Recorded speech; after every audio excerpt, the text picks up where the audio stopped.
Fairy Tail 100 Years Quest has finally come out with its latest chapter, and this is what I've been wanting to see from this arc, and I am so happy we are getting some real good proper build-up and seeing even more of the Fire and Flame guild members.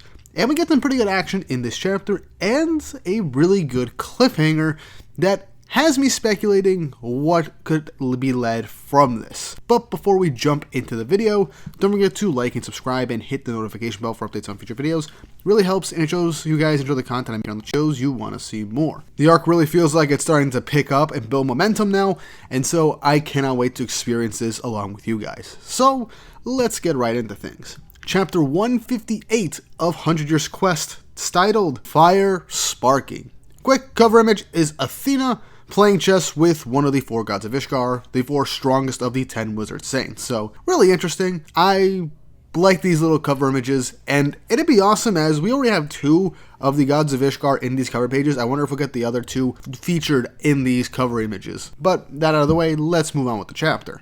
So we start off directly from last week when Natsu saw that the entire town had been turned to ash without him realizing it. But as he looks at the ground, he then notices something. He doesn't smell anything burnt, and Brian commends Natsu for noticing it. As then, flames erupt, and we then see that the town is completely fine, as this was a type of flame illusion magic, as another member of Fire and Flame shows up as he can use flame illusions. And he's just laughing his ass off. Pretty goofy design, kind of out there goofy design. Not my favorite, but I think that's what Mashima is going for. Just this guy is kind of like very out there. And his name is Ra. And he says, I've been watching. He's the kid Ignia's looking for, right? And he says, look, he's got pink hair. And they kind of have a bit of a back and forth with Brian, and Brian's not really interested in what Raj is saying right now. I hope I'm pronouncing his name right. Let me know in the comments if I am. I don't want to mispronounce. He then ends up going to try and just ruffle up Natsu's hair as he thinks it's like prickly and not spiky or whatever. But Natsu, getting fed up with this BS, ends up just punching Raj right in the face, knocking him away, revealing that it is another flame illusion, as he's laughing off in the corner saying that was just an illusion. Brian says that they're going to start taking him to Ignia, but Natsu interrupts saying, yeah, I'll have you take me to him. But first, you're both pissing me off. I'm gonna punch you guys real quick, at least once. Raj, getting cocky in front of Natsu, says, you saw my illusions, right? There's no way you can hit me. Natsu then gets a big whiff of the air, and then begins to roar in surrounding flames from himself, as Raj then starts to cover the place in a flame illusion to hide himself. But Natsu accurately stated, I learned your smell already, as he then manages to punch Raj out of nowhere with a clean blow, knocking him onto the ground. Now, here's the thing, I like this. One instance that this is just a physical illusion, and this was really established at the start of this chapter with Natsu not smelling any flame, meaning that the whole thing with Raj's illusions is that it's only physical. You can only see an illusion, but it doesn't give a fake smell to mess with someone's senses. So someone like Natsu, who's a dragon slayer with a keen sense of smell, can obviously check and see if what he's seeing is real based off scent, and can also find the person he's looking for based off their scent. So it's a really nice way to showcase that Natsu is basically unaffected by this guy's illusions, so there's no real way for him to actually get taken by surprise by this now that he knows his trick. But as Raj is getting bounced away, Brian ends up unleashing his giant monstrous gobbling arm to go towards Natsu, but Natsu quickly moves away and jumps right over him, as he says, I learned how you move too. Brian tries to do the same trick where he turns his hat into a mouth to try and bite off Natsu's body parts, as Natsu then plants and rams his fist into the mouth that he generated in his own hat, as Brian says, you let me eat your arm, as Natsu charges up a fire dragon's flame elbow that with immense force punches Brian square in the top of the head, clean into the ground, taking him down for a quick instance. Raj tries to do more flame illusion magic as Natsu is surrounded by these flames. But in that instance, Natsu just gobbles up the flames. Now, it'd be I find it kind of funny, and I feel like this is what Ignia might end up just doing just for shits and giggles, or to test Natsu and his guild members. But Natsu can eat flames, he's a dragon slayer. So it is very possible that Ignia just chose not to give that type of information to his guildmates for fun, or to just see how they could fare against Natsu without any actual information. Or he just forgot to tell them.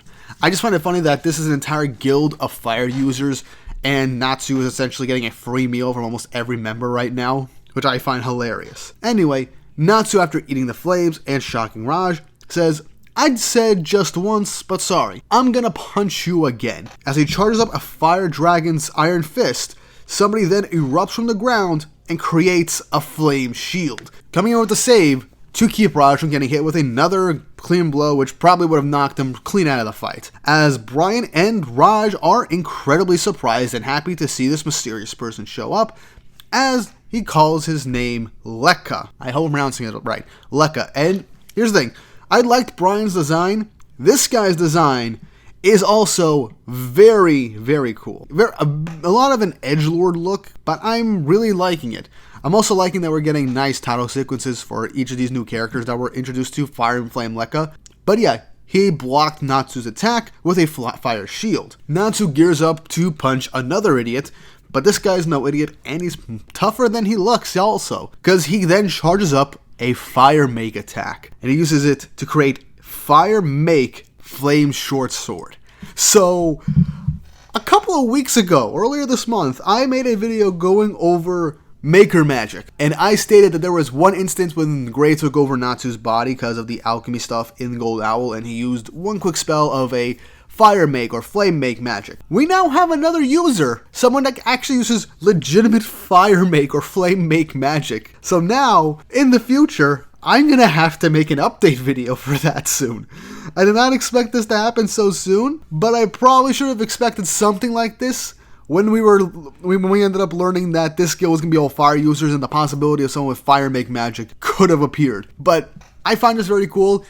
I might make a video just on this at some point once you learn more about it, but it seems like it ties into Fire Make magic and just Maker Magic as a whole, similar, as he uses both hands to create these new objects and weapons. And that's honestly very cool, and even Natsu points out this is a fire version of Gray's attack. But as Lekka ends up trying to swipe Natsu with this fire sword, Natsu realizes something. Something's off with this fire. Lekka then charges up a Fire Make Flame Lance that hits Natsu from the bottom and surrounds him. And Natsu realizes something strange. He can't eat this fire.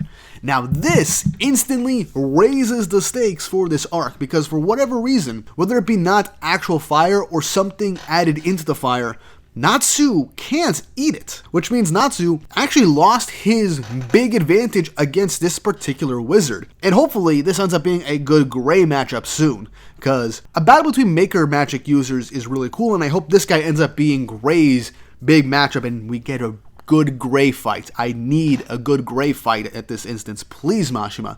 You've been done him dirty for a good chunk of this arc. Please, let him in this sequel get a big fight now. But yeah, Lekka ends up having something up with his flames. Natsu can't eat it, and that makes him lose his advantage. And so he calls out to Brian in this instance, and Brian uses his giant hand to gobble up and capture Natsu. So in this instance, while Natsu was dominating the fight, the instant this Fire Make magic user shows up and his flames that Natsu for some reason can't eat gave them the opportunity to actually capture him, and now they're gonna bring him off to Ignia. So yeah, Natsu didn't win this fight instantly like a lot of people thought. That is where this was most likely leading, because he had an advantage against these guys, and he learned how they fought, so he had the advantage at the end of the day. So I'm curious to see how things are going to play out in the future of this arc. But now that Natsu's captured, Lekka says that they're going to take him to the Fire God's castle, and they tell Raj to go after Natsu's friends and take care of them, but not to touch Urza in particular. Brian asks why not, and Lekka says too hot, stating that Fire and Flame's second in command, Wed, wants to bury Urza personally. As the final page of the chapter is Urza being confronted with this brand new sick-looking character, a sick-looking knight character, who wants to fight Urza personally. And that ends the chapter.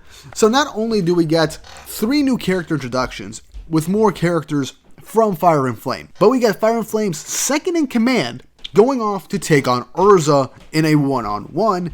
Natsu gets captured, meeting a Fire Make user that for some reason has flames that Natsu can't eat, and now the illusion guy is going to have to take on Wendy, Gray, and Lucy. This guy's going to get folded since he's going to go after these three, especially if they manage to figure out what's going on with his magic.